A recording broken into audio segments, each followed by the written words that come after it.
اب آپ نے ریڈ فلیگز کا بریفلی ذکر کیا، ایک دفعہ اس کو مزید ہائی لائٹ کر دیں کہ کس موقع پر انڈوسکوپی ضروری ہے، تاکہ آپ اس کو صرف تیزابیت یا صرف معدے کی جلن نہ سمجھتے رہیں اور کوئی سیریس بیماری مس ہو جائے.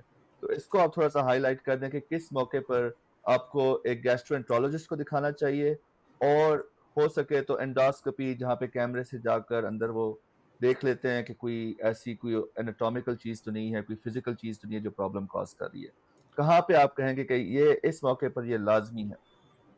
دیکھیں، سب سے پہلے تو میں آپ کے توسط سے لوگوں کو یہ ضرور کہنا چاہوں گا کہ ہمارے پاس اکثر لوگ آتے ہیں، جب ہم ان کو انڈوسکوپی ایڈوائز کریں نا، تو انڈوسکوپی کے بعد کچھ نہ نکلے تو وہ کہتے ہیں جی ڈاکٹر صاحب آپ نے پیسے لگاتے کچھ نکلا ہی نہیں. تو میں ان کو یہ کہتا ہوں یار اللہ کا شکر ادا کرے، کچھ نہیں نکلا، کچھ نکل آیا تو کافی رولا بات جانا تھا.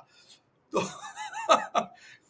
تو جو صحیح ریڈ فلیگ کہا. سائن ہے نا، ان میں سب سے زیادہ جو ضروری ہے وہ یہ ہے کہ جی دوائی آپ استعمال کر رہے ہیں اور اس کے باوجود آپ کے سمٹم ٹھیک نہیں ہو رہے، یا دوائی روکتے ہی آپ کے سمٹم واپس دوبارہ آ رہے ہیں. اس میں ڈفرینٹ گائیڈ لائنز ہیں. میں ذرا برٹش فالو کرتا ہوں، تو اس میں 3 months کا ٹائم ہے. آئی تھنک امریکن بھی اس کے قریب قریب ہوں گی، اور یورپین تو ڈیفینیٹلی ہیں، کہ اگر آپ کو ایک سمٹم 3 months ہو گیا ہے اور آپ نے دوائی استعمال کی ہے اور وہ آپ کا نہیں امپروو ہوا نا، تو دس از دا ٹائم جب آپ نے اس کو فردر انویسٹیگیٹ کرنے کی ضرورت ہے.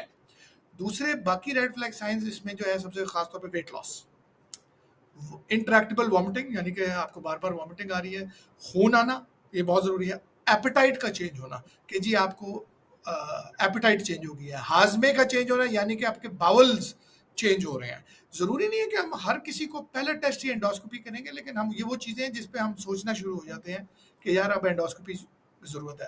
اور جو سب سے زیادہ ہم اگنور کرتے ہیں نا، وہ کھانے کا پھنسنا ہے، جس کو ہم ڈسفیجیا کہتے ہیں، یعنی کہ خوراک کی نالی میں کھانا رکنا شروع ہو جانا. وہ جتنا ہم جلدی دیکھ لیں اتنا ضروری ہے، کیونکہ ہم اس کو بہت عرصہ روکتے رہتے ہیں. کیونکہ اور خاص طور پہ بزرگوں میں ہی ہیں، وہ کہتے ہیں جی شاید بڈھے ہو گئے ہیں، جی کھانا پھنس گیا یا بڑی بڑی برکی لی گئی. ایسا کچھ نہیں ہے. اگر آپ کو ریکرنٹ بار بار ہو رہا ہے کہ کھانا پھنس رہا ہے، تو وہ ایک بہت بڑا red flag in its own